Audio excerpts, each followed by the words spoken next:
Friends, welcome to my channel learning with Pushpanjali Chaliya and I am पुष्पांजलि चालिया। आज मैं class 5 की एनसीईआरटी बुक रिमझिम से बाघ आया उस रात इस लेसन का प्रश्न उत्तर करेंगे। तो प्रश्न उत्तर मैं मोबाइल से ही कर रही हूँ क्योंकि मेरा लैपटॉप में फिर कुछ वायरस आ जाता है बार बार आजकल। आप लोग अगर मेरे चैनल में नए हैं तो ज़रूर सब्सक्राइब कर लीजिए और पूरे चैप्टर का पठन और शब्दार्थ सहित दूसरा वीडियो का लिंक मैं डिस्क्रिप्शन बॉक्स में ही डाल दूंगी। प्रश्नोत्तर पाठ्य पुस्तक से बात बात में। प्रश्न 1, वो इधर से निकला उधर चला गया। ये पंक्ति हमने कविता में पढ़ी थी। यह बात कौन किसे बता रहा होगा? उत्तर, वह बात बेटू छोटू को बता रहा होगा। दूसरा, तुम्हें यह उत्तर कविता की किन पंक्तियों से पता चला? छोटू बोला, स्कूल में भी नहीं, 5 साला बेटू ने हमें फिर से आगाह किया, अब रात को बाहर होकर बाथरूम न जाना। इन्हीं पंक्तियों से हमें पता चलता है कि यह बात छोटू ने ही बोला होगा। खबर तेंदुए की।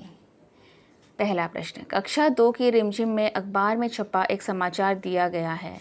साथ में उस समाचार के आधार पर लिखी एक कहानी भी दी गई है। उसे एक बार फिर से पढ़ो। ये आपको टेक्स्ट बुक में मिलेगी। उसे आपको खुद से करना है। अखबार में किसी भी अखबार की कोई भी कहानी को आप पढ़िए और उसके बारे में जानिए। अब बाघ आया उस रात कविता के आधार पर एक समाचार लिखो। तो हमने देखा था कि उस गांव में बार बार बाघ आता था, जान माल की हानि हो सकती थी। तो छोटू ने भी अपने पिताजी को आगाह कर दिया था कि बाहर ना जाया करे रात को। तो आप समाचार में लिख सकते हैं कि आगाह कर सकते हैं कि आजकल इस गांव में कोई बाघ निकल रहा है और बाहर न जाया जाए। रात के समय सबको सतर्क रहने के लिए कहा जा सकता है। तीसरा प्रश्न, तेंदुए और बाघ में क्या अंतर है, पता करो। इस काम के लिए तुम बड़ों से बातचीत भी कर सकते हो। तेंदुए बाघ से थोड़े छोटे होते हैं। इनके दौड़ने की गति भी एक समान नहीं होती।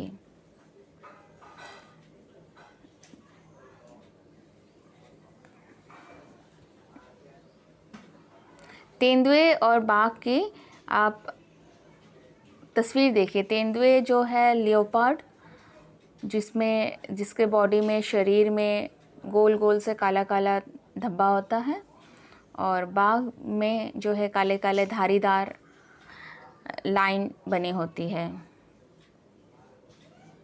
उस रात, इस कविता में एक ऐसी रात की बात की गई है जिस रात को कुछ अनोखी घटना घटी थी। तो उत्तर, उस रात को गांव में बाघ आ गया था। उस रात को कौन सी अनूठी बात हुई थी? उस रात को गांव में बाघ आ गया था। तुम्हारे विचार से क्या सचमुच यह बात अनूठी है? क्यों? हाँ, उत्तर, हाँ, यह बात सचमुच अनूठी है क्योंकि बाघ हिंसक होता है और उनका वास स्थान जंगल होता है। जब भी किसी वजह से वे रिहायशी इलाकों में घुस आते हैं तो दहशत मचा देते हैं। नेक्स्ट, उस रात को और क्या क्या हुआ होगा, अपने साथियों से बातचीत करके लिखो। आप बातचीत कीजिए। जब एक जगह रात के समय बाघ आई होगी तो क्या क्या हुआ होगा। हो सकता है किसी जानवर को खाई होगी उस बाघ ने, या किसी स्ट्रीट डॉग को खाई होगी उस बाघ ने, या किसी के घर की गाय को ले गया होगा उस बाघ ने। बाघ के काम। बाघ कहीं काम नहीं करता, न किसी दफ्तर में न कॉलेज में। बाघ दिन भर क्या क्या करता होगा, कहाँ कहाँ जाता होगा।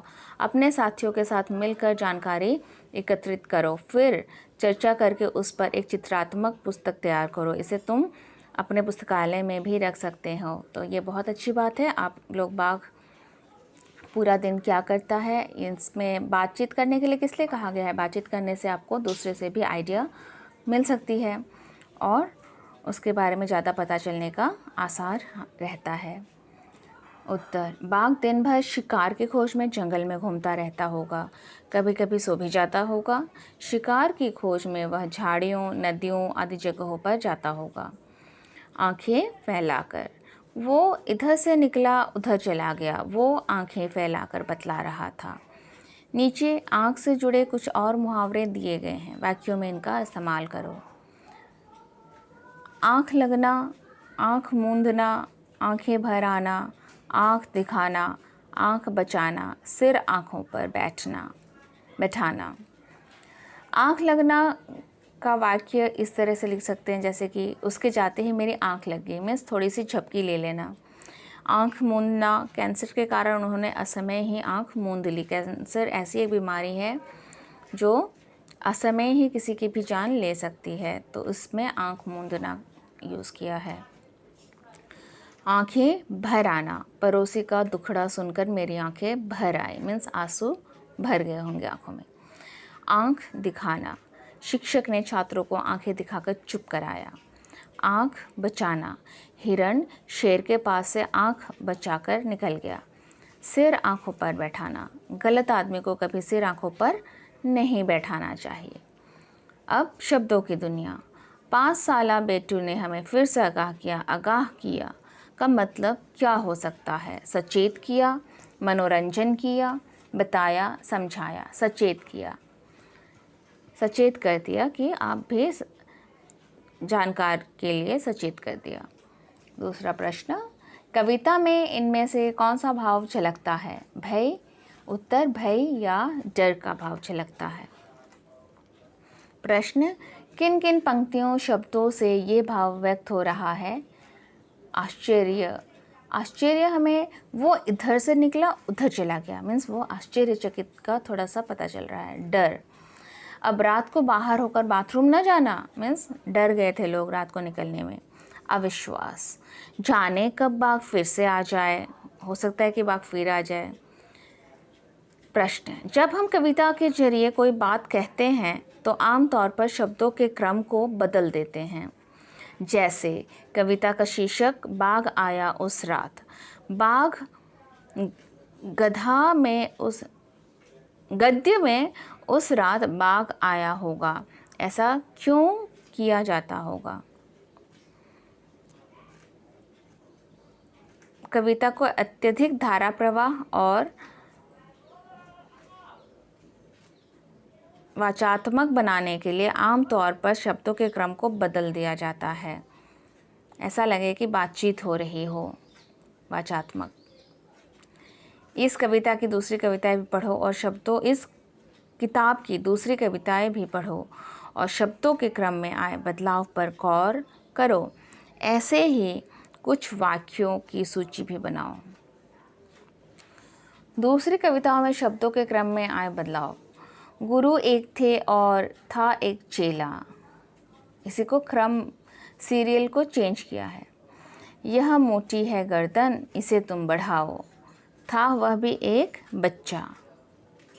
इस तरह से आप इसको और भी आगे बढ़ाएंगे। और भी कविता है इस किताब में, तो उससे आप और क्रम को आगे बढ़ाइए। क्या शब्दों के क्रम में बदलाव अखबार की खबरों में भी आता है? नीचे बने कोलाज को देखो और बताओ, उसमें कोई आपको बुक में कोलाज दिखेगा? हाँ, अखबार की खबरों में भी शब्दों के क्रम में बदलाव आता है। जैसे बाइक पर जाना स्कूल, पुलिस बोली नहीं माकूत। आसमान से ज़मीन पर गिरी सब्जियाँ, किस तरह के बच्चे होते हैं अच्छे। स्वीपर कर रहे डॉक्टर का काम, इस बार पसीने छुड़ा रही है दिल्ली की सर्दी। तो इस तरह से हम लोग को समाचार पत्र में भी, अखबार में भी कभी कभी शब्दों के क्रम में बदलाव करके ही बता दिया जाता है। आप लोग अगर सुर्खियों को देखें तो ज़्यादातर शब्दों के क्रम को ही बदला जाता है। तो यहीं तक है इस पाठ का प्रश्न अभ्यास। इसके साथ ही आप लोगों को मेरा वीडियो कैसा लग रहा है ज़रूर बताइएगा कमेंट बॉक्स में, और एक लाइक कर दीजिएगा और जितना हो सके शेयर कीजिएगा। साथ में ही मेरे चैनल को सब्सक्राइब जरूर कर लीजिएगा। धन्यवाद।